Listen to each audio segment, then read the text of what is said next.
Lecture series शुरू की है उस पे हम पहुंच गए हैं चैप्टर नंबर 6। चैप्टर नंबर 6 में सबसे पहले है प्रोसेस टू कंपेल अपीयरेंस। इसका ए पार्ट है समन्स। समन्स क्या है, उसमें हमने 68 से 74 तक पढ़ना है। 68 में फॉर्म ऑफ समन्स है, उसके बाद समन्स बाय होम सर्व्ड है। 69 है summon how serve, signature of receipt for summons. उसके बाद आता है 70 में है service when person summon can not be found. 71 आता है procedure when service can not be effected at before as before provided. 72 में आता है service on the servant of the state, statutory body और कंपनी। 73 में आता है service of summons outside local limits. 74 आता है 74 में आता है proof of service in such cases and one service process not present. ये हमारे पास क्या है समन। समन हम कहाँ से 68 से लेके 74 तक पढ़ेंगे। जब समन पढ़ लेंगे हमारे पास बारी आती है वारंट की। वारंट हमारा 75 से शुरू होता है। सबसे पहले form of warrant of arrest, continuance of, उसके बाद continuance of warrant of arrest 76 में आता है कोर्ट में डायरेक्ट सिक्योरिटी टू बी ये टेकन। इसी का अगला है recognisation to be recognise to be forwarded. 77 में आता है वारंट टू होम डायरेक्टेड, इसी का अगला है वारंट टू सर्व पर्सन। 78 है वारंट में डायरेक्टेड टू लोकल होल्डर। ऐसे उसके बाद 79 आता है 79 में आता है warrant directed to police officer. 80 आता है notification of substance of warrant. 81 है person arrested to be brought before the court without delay. 82 में हमने देखना है where warrant may be executed. 83 में हम करेंगे warrant forwarded for execution outside jurisdiction. 84 हमें बता रहा है warrant directed to police officer for execution outside jurisdiction. 85 में है हम procedure on arrest of person against whom warrant issued. 86 है 86 हमें बताएगा procedure bye magistrate before home person arrested is brought. 86A हमें बताएगा procedure for removal in custody of tribal areas. ये हमारे पास बी पार्ट था और इसी का सी पार्ट है प्रोक्लेमेशन एंड अटैचमेंट। 87 से लेके 89 तक प्रोक्लेमेशन एंड अटैचमेंट है। 87 में है प्रोक्लेमेशन फॉर पर्सन एब्सकॉन्डिंग। 88 में है attachment of property of person absconding और 89 हमें बताएगा रेस्टोरेशन ऑफ अटैच्ड प्रॉपर्टी। उसके बाद 90 से 93 हमें बताएंगे रूल्स बताएंगे रिगार्डिंग दिस प्रोसेस। और ई पार्ट है, ई में हमें स्पेशल रूल्स पता चलेंगे जो कि 93A से लेके 93C तक हैं।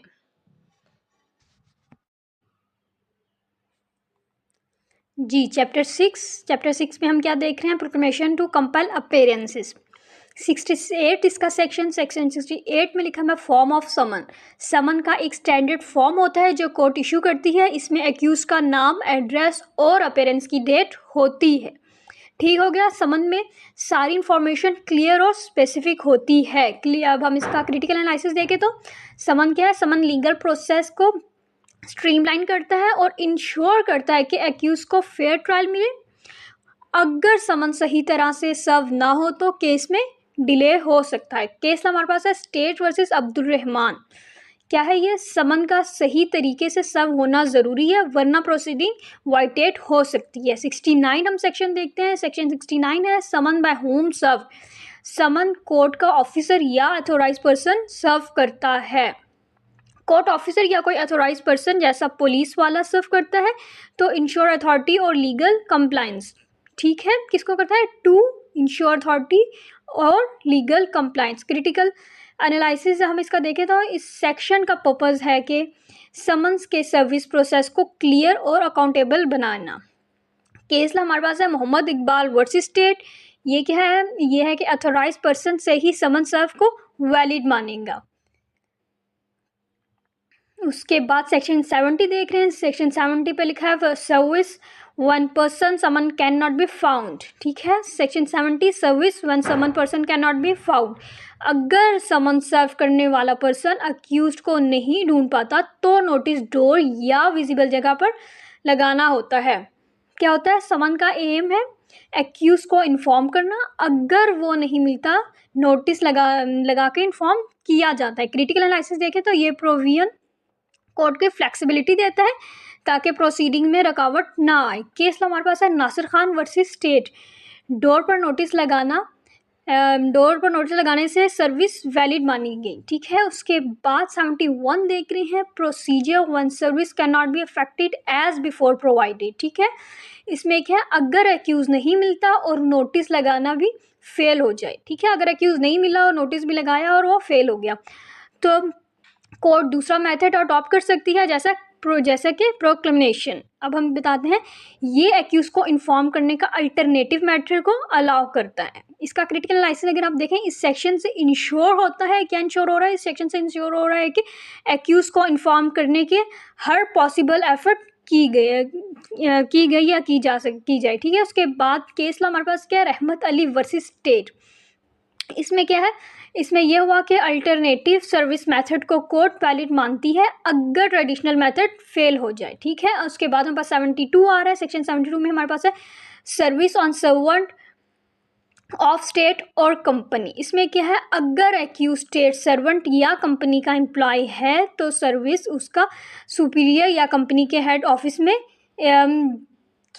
मतलब सर्विस की जाती है। तो एक्सप्लेनेशन हम इसकी दे रहे हैं कि स्पेशल प्रोविजन है ताकि स्टेट सर्वेंट और कॉर्पोरेट एम्प्लॉयज़ को एफिशिएंटली समन किया जा सके। ठीक है, क्रिटिकल एनालिसिस इसका क्या है, ये है कि ये प्रोविजन अकाउंटेबिलिटी को इन्हेंस करती है स्पेशली इन इंस्टीट्यूशनल सेटिंग्स में। उसके बाद केस हमारे पास आता है जुल्फ़िकार अली वर्सेस स्टेट। इसमें क्या था, इसमें यह है कि service on the superior officer was considered proper service. ठीक है, 74 सेक्शन हमारे पास आ रहा है। 74 में है proof of service in such case and when serving person not present. ठीक है, 74 सेक्शन में बता रहा है जब समन सर्व होता है तो सर्विस का प्रूफ जो होता है फॉर्म में होती है, लिखित फॉर्म में होती है, यानी राइटिंग फॉर्म में होती है, कोर्ट को सबमिट कराना पड़ता है। अब आप इसमें देख रहे हैं प्रूफ का पर्पस है कि सर्विस की वो उसकी अथेंटिसिटी है को वैलिड करना है। ठीक है, क्रिटिकल एनालिसिस है, ये प्रोसीजर कंप्लायंस को इंश्योर करता है और किसी भी सर्विस रिलेटेड डिस्प्यूट को अवॉइड करता है। केस हमारे पास है Riyaz Ahmed versus state. Proof of service का एब्सेंस प्रोसीडिंग को नलिफाई कर सकता है। ठीक है, 75 हमारे पास आ रहा है इसका सेक्शन। 75 हमने पढ़े हैं form of warrant of arrest, warrant of arrest का फॉर्मेट और कंटेंट कोर्ट स्पेसिफाई करता है। ठीक होगा, इसमें क्या है, इसमें यह है कि ये वारंट किसी पर्सन को अरेस्ट करने का अथोराइजेशन देता है। क्रिटिकल एनालिसिस हमारे पास क्या है, वारंट का मिसयूज अवॉइड करने के लिए इसका प्रॉपर फॉर्मेट ज़रूरी है। केस हमारे पास है Akbar Ali versus the state. ये क्या है, ये है कि वारंट प्रॉपरली इशू होना चाहिए तो अवॉइड इलीगल डिटेंशन क्लेम। ठीक है, to avoid illegal detention claim.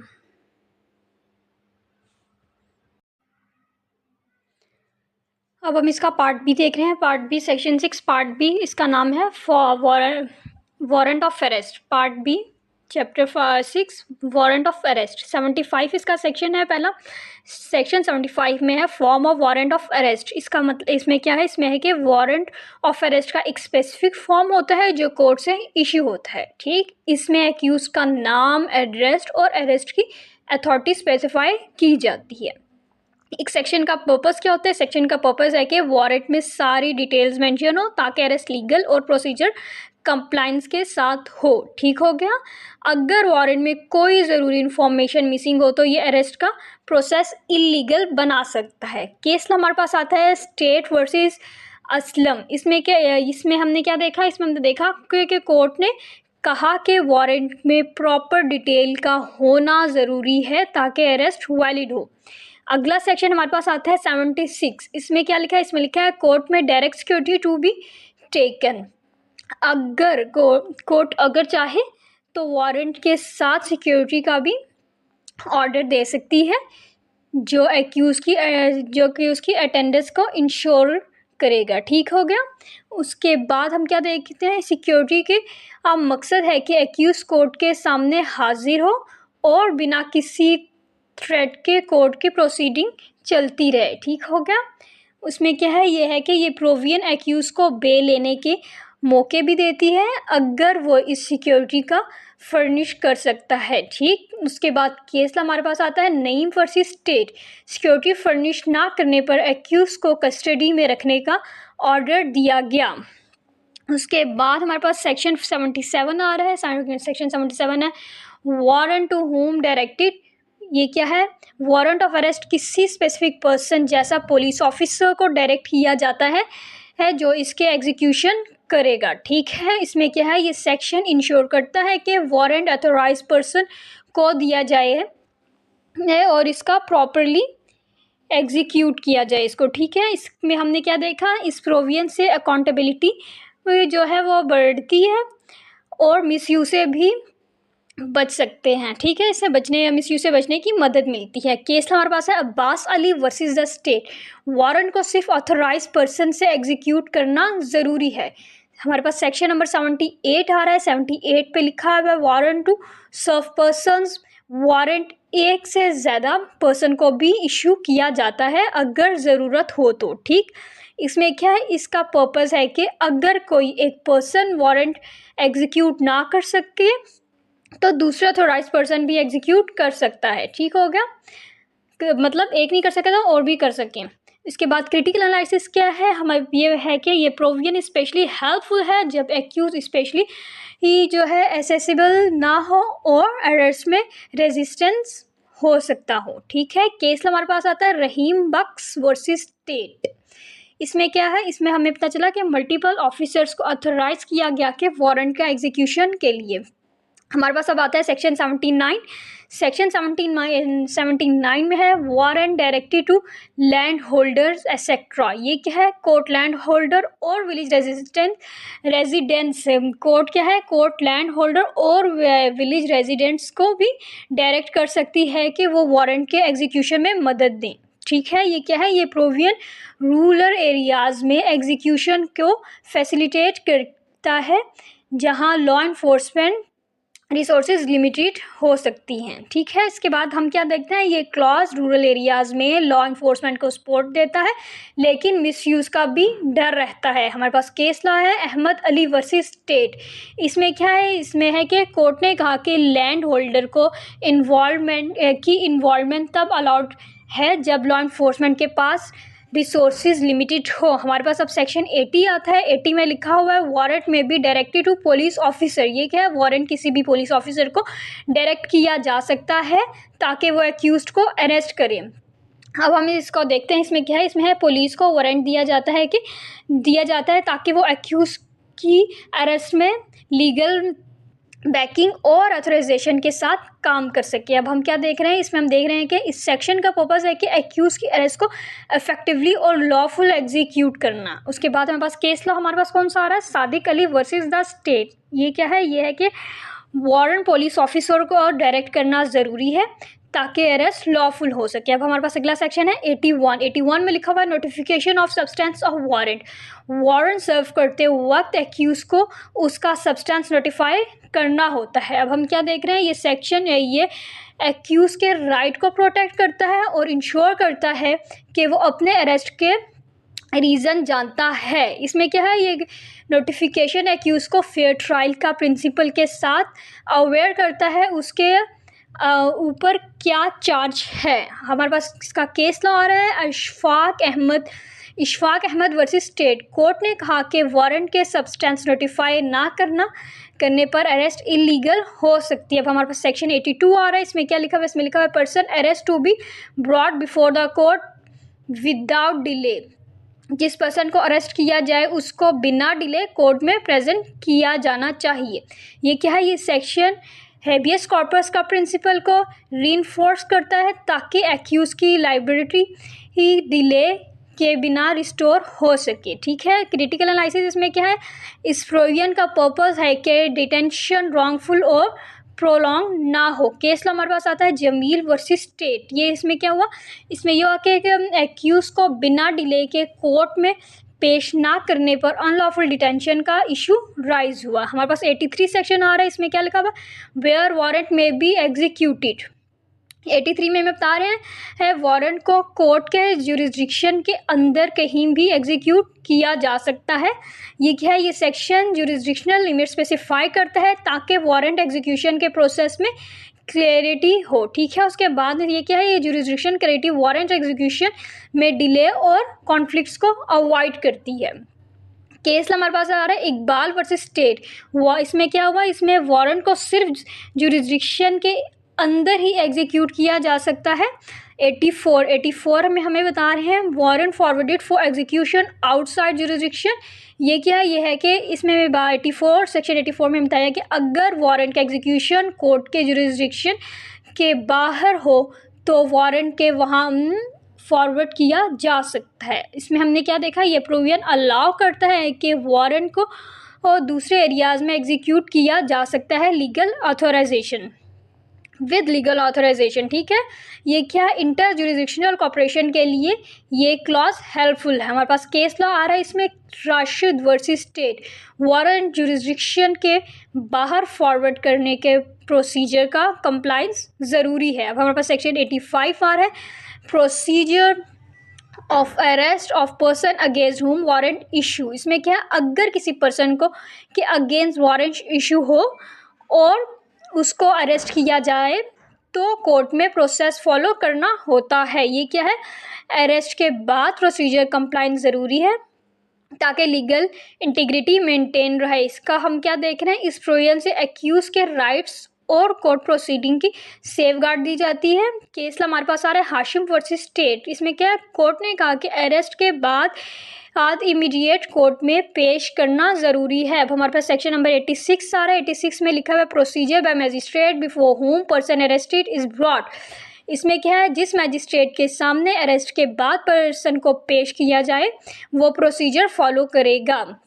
ये क्या है, ये मैजिस्ट्रेट को डायरेक्शन देता है कि उसके पास लिया गया एक्यूज़ के साथ कैसे प्रोसीड करना है। ठीक हो गया। इसमें क्या है यह है कि मैजिस्ट्रेट के पास एक्यूज़ के साथ फेयर और लॉफुल प्रोसीडिंग इंश्योर करने की जिम्मेदारी है। अब हमारे पास केस लॉ आता है इसका, वो क्या है, नईम वर्सेस स्टेट। मैजिस्ट्रेट की ड्यूटी है कि वो एक्यूज़ के राइट और प्रोसीडिंग को मेंटेन कर सके। ठीक हो गया, ये इसका बी पार्ट था।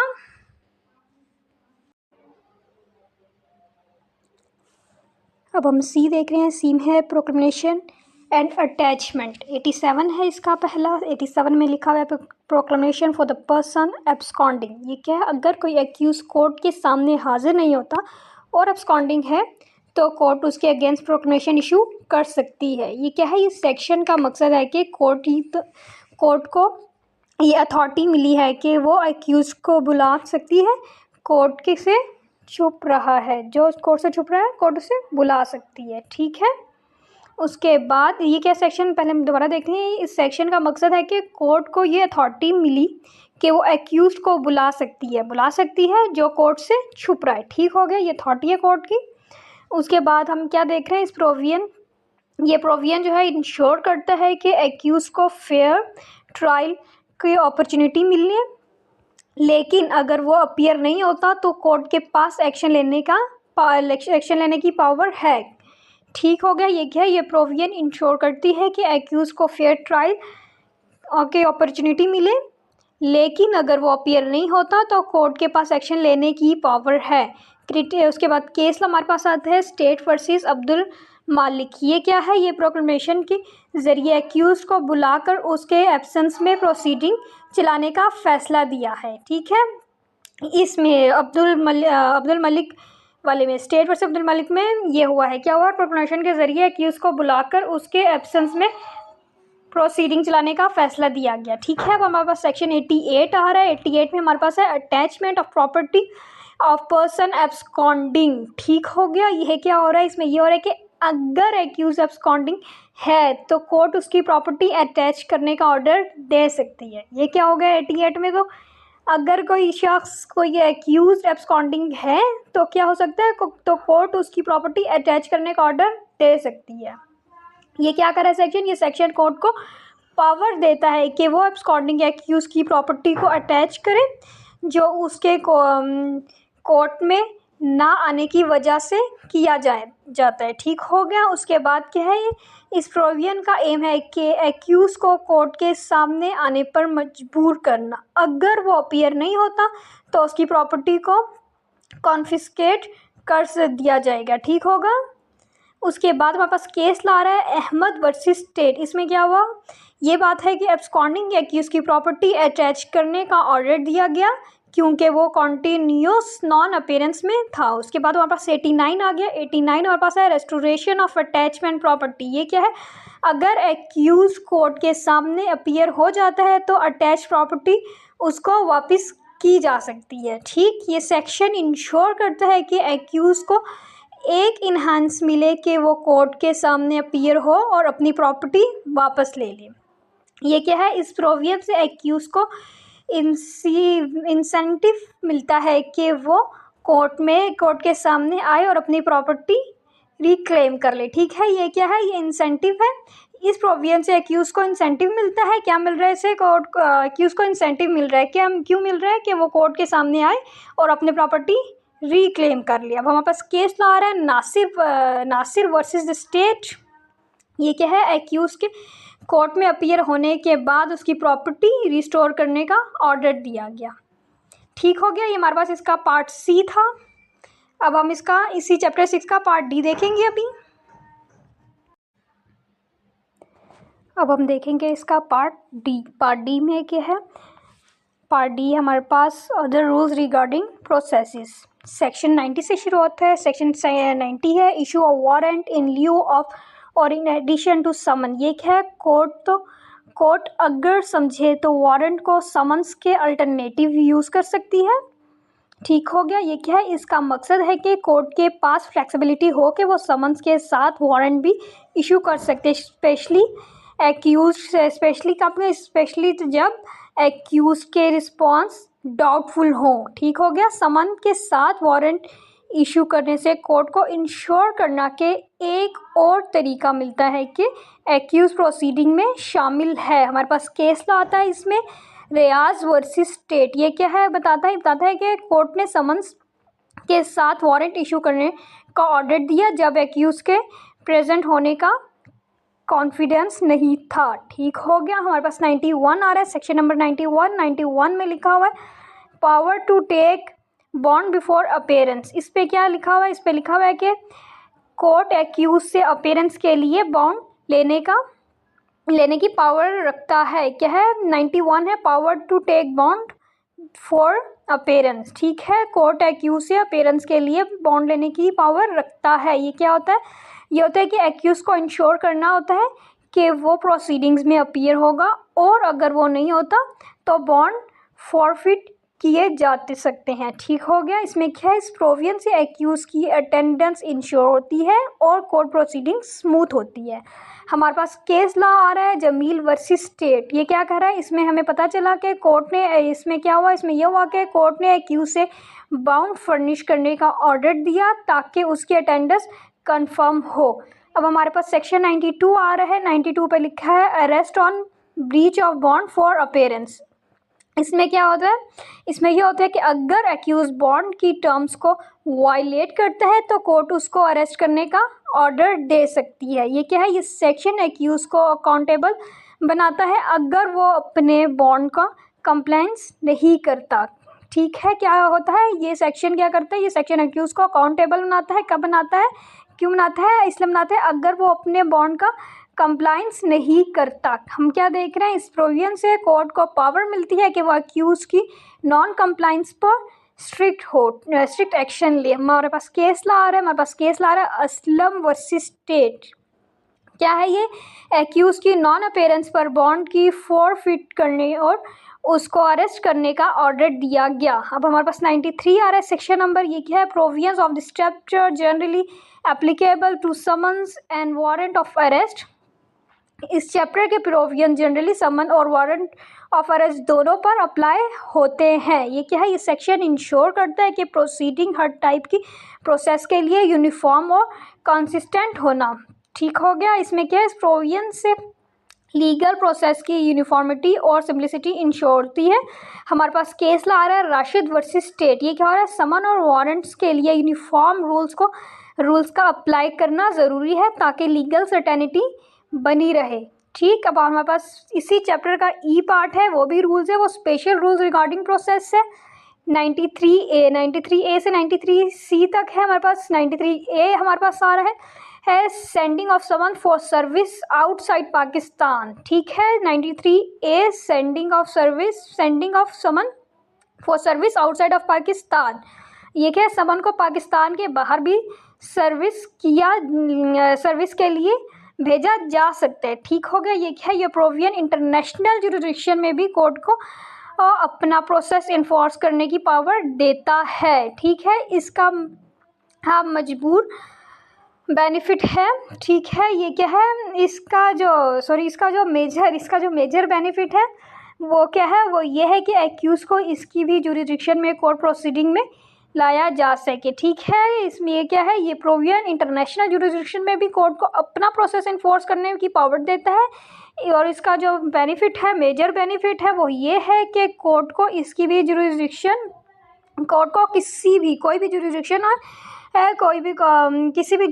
में कोर्ट प्रोसीडिंग में लाया जा सकता है। ठीक हो गया। उसके बाद केस हमारे पास आता है तारिक वर्सेस स्टेट। इसमें क्या हुआ, कोर्ट ने इंटरनेशनल जुरिडिक्शन में समन सर्विस करने का ऑर्डर दिया। अब हमारे पास 93B आ रहा है। इसमें क्या है, sending of warrant for execution outside Pakistan. इसमें क्या है, इसमें क्या वारंट को भी पाकिस्तान के बाहर एग्जीक्यूट करने के लिए भेजा जा सकता है। ये क्या है, ये इस प्रोविजन से इंश्योर होता है कि वारंट को इंटरनेशनल टेरिटरीज में भी इन्फोर्स किया जा सकता है। ये क्या है, क्रॉस बॉर्डर क्राइम के लिए ये क्लॉज एक्सट्रीमली यूज़फुल है। ये किस चीज़ के लिए एक्सट्रीमली यूज़फुल है, क्रॉस बॉर्डर क्राइम के लिए। ठीक हो गया। उसके बाद हमारे पास इसका केस ला आ रहा है फारूक वर्सेस स्टेट। ये क्या है, एक्यूज को फॉरेन जुरिडिक्शन से अरेस्ट करने के लिए वारंट एग्जीक्यूट करने का ऑर्डर दिया गया। पर हमारे पास इसका लास्ट आ रहा है, वो क्या है, 93C। ये क्या है, 93C में हमें कह रहे हैं service and execution in Pakistan of process receive from outside Pakistan. ये क्या है, बाहर से आने वाले प्रोसेसेस को पाकिस्तान में सर्विस और एग्जीक्यूशन के लिए एग्जीक्यूट किया जा सकता है। ठीक हो गया। उसके बाद ये सेक्शन फॉरेन कोर्ट्स के ऑर्डर को पाकिस्तान में इन्फोर्स करने की पावर रखता है। ठीक, इसमें क्या इंटरनेशनल कोऑपरेशन और म्यूचुअल लीगल असिस्टेंस के लिए ये प्रोविजन ज़रूरी है। अब हमारे पास केस ला आ रहा है इसके पास, इसका वो है खान वर्सेस स्टेट। इसमें क्या हुआ, इसमें यह हुआ कि फॉरेन प्रोसेस को पाकिस्तान में इन्फोर्स करने का ऑर्डर दिया गया। ये हमारे पास था चैप्टर नंबर 6। ये पूरा हो गया। और इस तरह अगर आपने पूरी CRPC समझनी है तो आपको ये चैनल सब्सक्राइब करना पड़ेगा। शुक्रिया, अल्लाह हाफिज़।